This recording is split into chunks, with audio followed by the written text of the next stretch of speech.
Good morning everyone and welcome to the Daily Morning Podcast.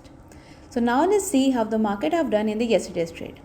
The Sensex has declined by 454 points, settling at 72,488.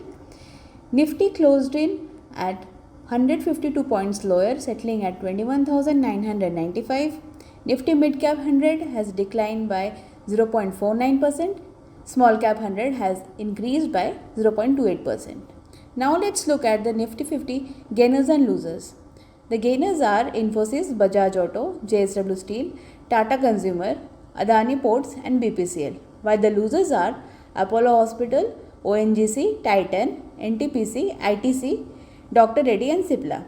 Now let's see the sector-wise performance. BSE Telecom has ended up in a positive note at 1.6% gain, while BSE IT has declined by 0.19%, BSE Services have declined by 0.24%, BSE Power has declined by 0.33%. The most loser sector is BSE Healthcare, which has declined by 1.23%. Now let's look at the market breadth. 1863 stocks have advanced, while 1934 stocks have declined. Now let's look at the 52-week high and low. 127 stocks have scaled 52-week high, like Astro Microwave Products, Aarti Limited, Cummins India, Eicher Motors, Exide Industries, Gale India and HAL. While 8 stocks are trading at 52-week low. Now let's look at the FII-DI fund flow data. FII were net sellers to the tune of 4,260 crores, while DII were net buyers to the tune of 2,285 crores. Now let's look at the global cues. Dow Jones have gained 22 points, while Nasdaq has declined by 0.52%. S&P has declined by 0.22%.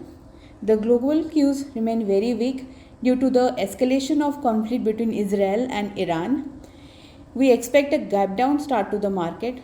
The oil have already increased by 4% and gold has increased by 1.75% due to war-like situation. Now let's look at the results that have come yesterday.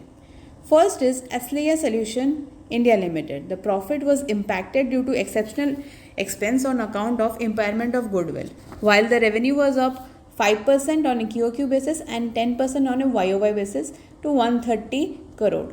The net profit plunged by 99% on both QOQ and YOY front.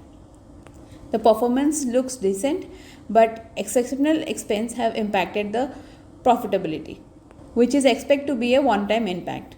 Overall, the industry tailwind of airline is supportive for the growth in the medium to long term. We have an outstanding call on the stock on the peak of day with a target price of 2007. The second result is Infosys Limited. The revenue missed the street expectation, while the company has guided for 1 to 3% CC term revenue growth for FY25 versus a 4.7% a year ago. The revenue was up 1.3% on a YOY basis, while net profit was up 30% on a YOY basis. The EBITDA margin has dropped by 50 basis points on a YOY basis. The LTM attrition dropped by 30 basis points to 12.6. The company has added 98 clients during 4Q FY24. The large deal wins stood at $4.5 billion for 4Q FY24. Demand environment continues to remain challenging, and Infosys has not seen any meaningful improvement in the client mindset related to discretionary digital transformation project, remaining similar to the third quarter and fourth quarter level of 24. The large deal pipelines provide the confidence of the revenue growth in FY25. The large deal stood at $4.5 billion for 4Q and $17.7 billion for FY24, which is the highest ever. So it gives us the confidence that it will be able to deliver strong growth. Seasonally, first half of FY25 is expected to be better than the second half of FY25. We believe any dip correction in the stock price would provide long-term investment opportunity. The near-term price range stood at 1500 to 1600. Bajaj Auto has also reported its numbers. The revenue was up 29%, EBITDA was up 34%, and margin was up 20% versus 19.3% on a yearly basis. Net profit was up 35% to 1936 crore on a yearly basis. The numbers have remained very positive. Even the guidance outlook have remained positive for Bajaj Auto. ICICI Securities total income increased by 75% and the net profit stood at 537 crore versus a profit of 263 crore. The numbers have remained positive for ICICI Securities. HDFC Life. The AP stood at 1391 crore as of FY24, which remained almost flat. The net premium income have shown a growth of 5% for 4Q FY24, and for on a yearly basis the growth stood at 9%. The profit has increased by 15%, mainly fueled by increase in profit emergence from the back book. The overall performance remained healthy. Going ahead with increased share of HDFC Bank agency and bank assurance, we expect HDFC Life to benefit from it. We remain positive on the stock in the long run. The result today which are due are Wipro, Hindustan Zinc, Jio Finance, HDFC AMC, Elecon Engineering. Now let's look at the stock in news. Nestle, the company has clarified its media reports and affirmed its commitment to high standard of nutrition, quality and safety. It has also mentioned that the media reports had no material impact on its operation and performance. This remains positive for the stock.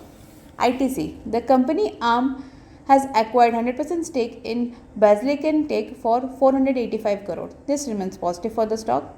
Infosys, the company arm will acquire 100% stake in Intech Holding GmbH, engaged in engineering and R&D services. This remains positive for the stock. GMR Airport Infrastructure, the company's Delhi Hyderabad Mopa airports reported increased passenger traffic and handled the highest ever cargo volumes in FY24. This remains positive for the stock. Railway Vikas Nigam, the company signed a MOU with Turkish engineering consulting and contracting firm Tumas India for collaboration in public transportation infrastructure project in India. This remains positive for the stock. Torrent Power, the company acquired a SPV MSKVY 9 Solar as a part of 306 megawatt Nasik project for 50 lakhs. This remains positive for the stock. Container Corp of India, the company signed a MOU with PSA Mesa Supply Chain to collaborate in offering seamless and cost-effective end-to-end logistics service to customer. This remains positive for the stock. Goa Carbon, the operation at the company's Bilaspur unit has been temporarily shut for maintenance work starting today. This remains neutral for the stock. HDVN, the company unit incorporated a JV with Assam Power Distribution Company named SGEL Assam Renewable Energy Limited to carry out business in the field of power generation from all renewable energy sources, including hydropower, by setting up power plants. This remains positive for the stock. Hinduja Global Solution, the company's unit entered into an agreement to acquire 51% of 7-star Balaji Broadband for 18.36 crore. The acquisition will open opportunities in internet services, especially in Mumbai. This remains positive for the stock. Mahindra Lifespace Developer, the company sold home worth 350 crore at Bengaluru project in 2 days. This remains positive for the stock. Vesuvius India, the company inaugurated a new mold flux plant in Visakhapatnam to increase investment outlay up to 1000 crore to strengthen the manufacturing capabilities in India. This remains positive for the stock. Landmark Cards, the company Q4 pro forma revenue was up 8.2% to 1311 crore and partnered with 3 new OEMs and entered into new geographies in FY24. This remains positive for the stock. Now let's look at the bulk deals. GMR Power, Urban Infra, Saraswati Commercial India bought 40 lakh shares at 54.96 per share, while Varanium India Opportunity sold 34.5 lakh shares at 54.97 per share. Now let's look at the corporate action. Today is the ex-record date of dividend for Schaeffler India. That's it for today. Thank you for listening. Investment in securities market are subject to market risks. Read all the related documents carefully before investing.